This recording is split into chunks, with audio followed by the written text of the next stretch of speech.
시대적 소명에 따라 저를 사용해 주신 주님께 감사드리지 않을 수 없습니다. 그러나 이제 제가 물러나야 할 때가 되었습니다.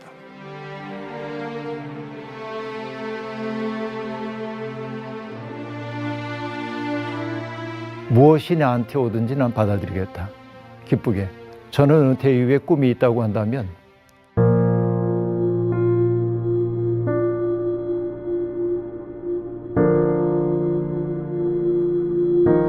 인생의 전반전과 후반전이 있다고 흔히 사람들이 얘기를 합니다마는 전반전과 후반전을 뭘 가지고 나누는 건지 잘 모르겠어요. 그런 거 좀 알 수 있으면 참 좋을 텐데 인생의 후반전이 뭘까 생각을 해보면 몸을 기준으로 얘기하면은 내 몸이 아니구나 이렇게 느끼는 것, 이것이 후반전의 시작이 아닌가 하는 생각을 해봐요. 어떤 사람은 50대 초반에 그런 순간이 올 수도 있고 또 어떤 분은 60이 넘어도 몸의 한계를 별로 느끼지 않는 분도 있고, 그러니까 딱 나이를 가지고 얘기할 수는 없고 내 몸의 상태가 어떤지에 따라서 세상을 인식하는 방식이 많이 달라집니다. 건강할 때 보이지 않던 세상이 건강이 약화되면 보이는 것들이 있거든요. 그렇기 때문에 노화라고 하는 것은 때때로 슬픔처럼 느껴지기도 하지만은 내가 이전에 경험하지 못했던 세계가 내 앞에 계시됨을 느끼는 것이라고 본다면 노화 또한 선물일 수도 있겠다 하는 생각을 저는 해보고요. 그러나 이렇게 얘기해 볼 수 있을까요? 솔제니친이 들려주고 있는 재미나는 얘기가 있습니다. 하나님이 세상을 다 창조하셨다는 거예요. 그리고 창조된 만물들에게 생명을 나누어 주시는 거예요. 그래서 개에게도 50년을 주고 또 소에게도 50년을 주고 이렇게 생명 주머니를 다 뒤져가지고 주었는데 이제 마지막에 하나님의 걸작품인 인간에게 생명을 줘야 하는데 25년밖에 안 남은 거예요. 그래서 투덜거리는 거예요. 하나님, 내가 하나님의 걸작품이라고 하는데 이 동물들보다도 내가 못 산다는 게 말이 됩니까? 그래서 하나님이 그러면 내가 동물들을 잘 설득해서 그 횟수를 좀 얻어 라고 얘기를 하는 거죠. 그래서 인간의 강요에 의해서 소가 25년을 줍니다. 또 지나가는 짐승을 붙들고 25년을 뺐습니다. 그게 개래요. 근데 75세 정도를 살게 됐는데도 만족하지 못해요. 그래서 또 동물을 기다리고 있다가 25년을 더 얻어냈대요. 그 원숭이랍니다. 그래서 그가 들려주는 얘기는 이렇습니다. 25년 동안에는 아주 인간적인 삶을 살게 된다는 거죠.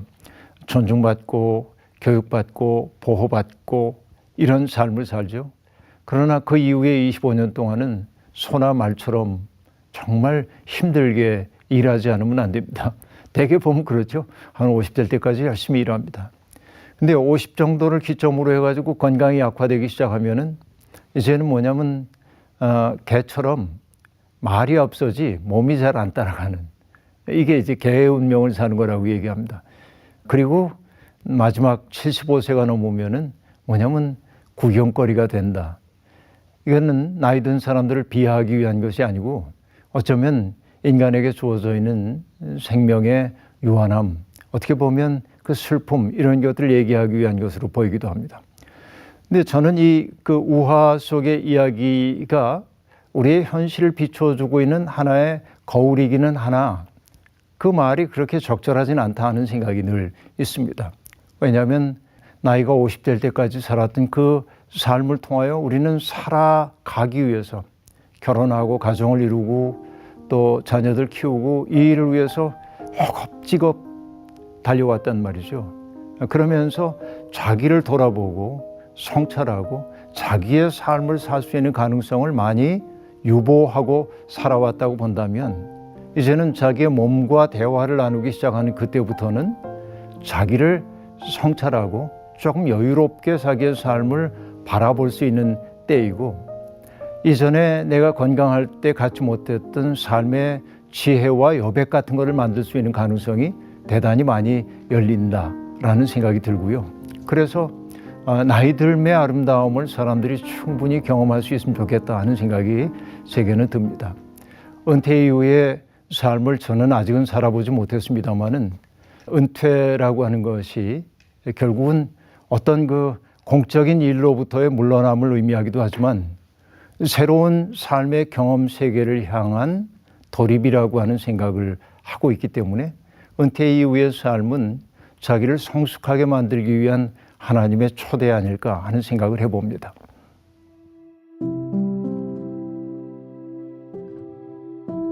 내가 할 수 있는 일이 많을 것 같았어요. 젊을 때는. 나이가 들고 보니까 내가 할 수 있는 일이 아주 적다는 사실을 알아차리기 시작했고, 슬프지만 그 현실을 받아들이고 나니까 오히려 여유가 생기는 거예요.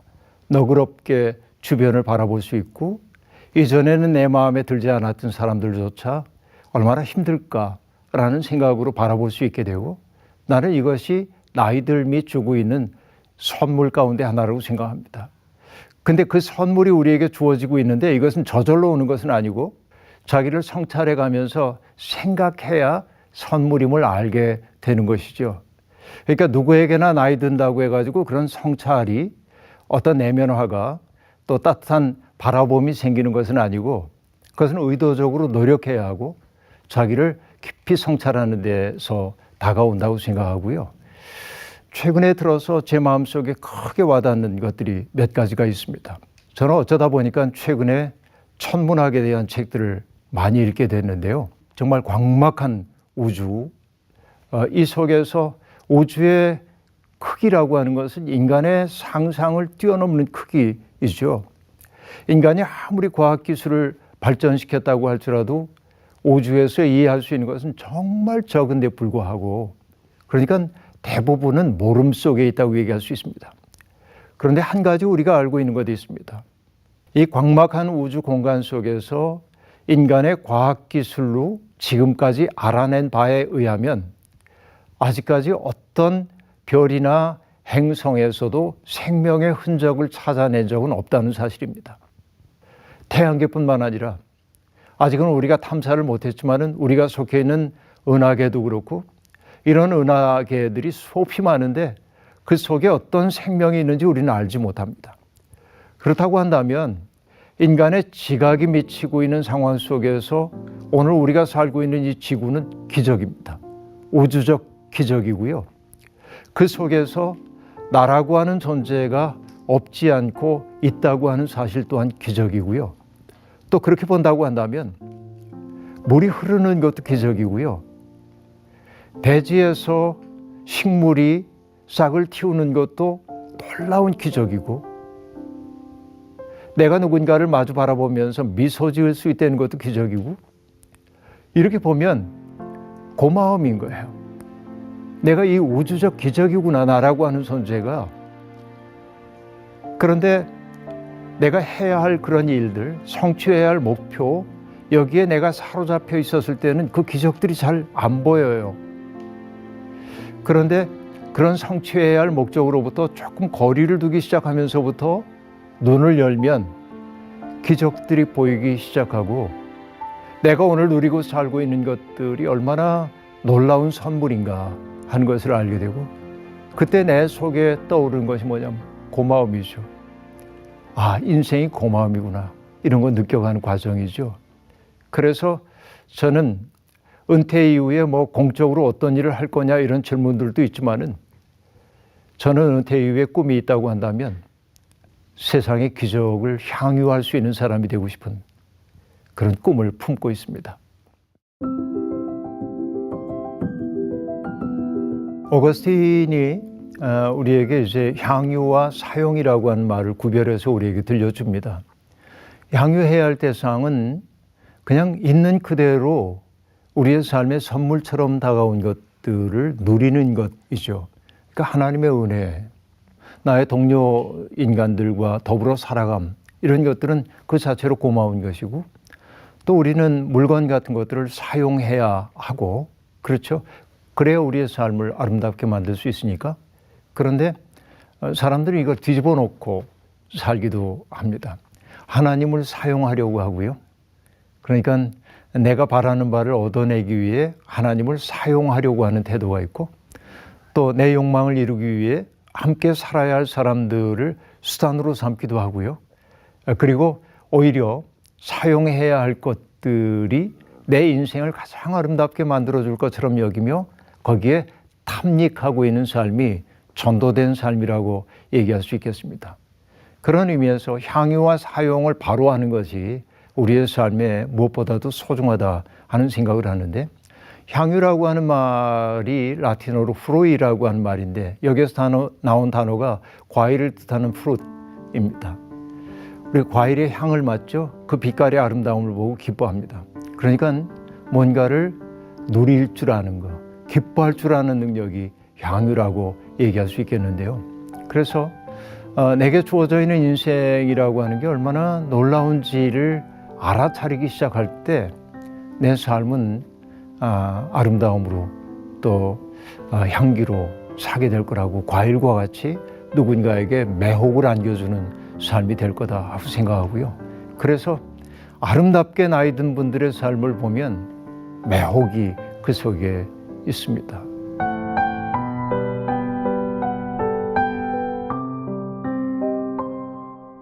은퇴하기 전에는 자기에게 주어져 있는 직무, 그것을 수행하기 위해서 애쓰죠.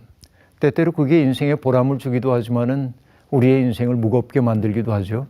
근데 그 모든 짐들을 벗어놓고 나면 그 짐으로부터 해방된 자유로운 존재로서의 자기의 삶을 돌아보기 시작하고, 그러고 보니까 이전에는 그 일에 치여가지고 보이지 않던 이웃들도 보이기 시작하고, 그래서 은퇴 이후에 공적인 일에 조금씩 참여해가면서 자신이 가지고 있는 재능을 가지고 사람들에게 봉사하는 분들을 저는 제법 많이 보고 있습니다. 근데 그분들이 이구동성으로 하고 있는 얘기가 뭐냐면 정말 행복해요 라고 하는 말입니다. 돈으로 환산되지 않는 일에 나를 선물로 줄 수 있다는 사실이 인간에게 주고 있는 보람과 기쁨이 있는 것 같아요. 그래서 은퇴 이후에 스스로 자족하는 삶을 누리고 있는 분들도 있지만은 오히려 자기가 가지고 있는 가능성을 가지고 그것을 공적 자산으로 만들면서 그것을 돈으로 환산되지 않지만은 누군가에게 선물로 줄 수 있다는 사실이 행복해가지고 얼굴빛이 날마다 밝아지는 분들을 저는 참 많이 보고 있습니다.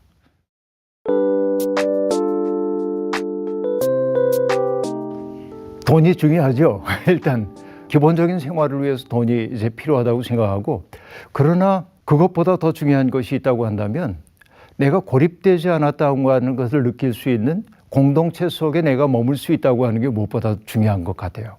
왜냐하면 우리를 빈곤하게 만드는 것은 돈의 부족만이 아닙니다. 관계의 부족 같은 것들이죠.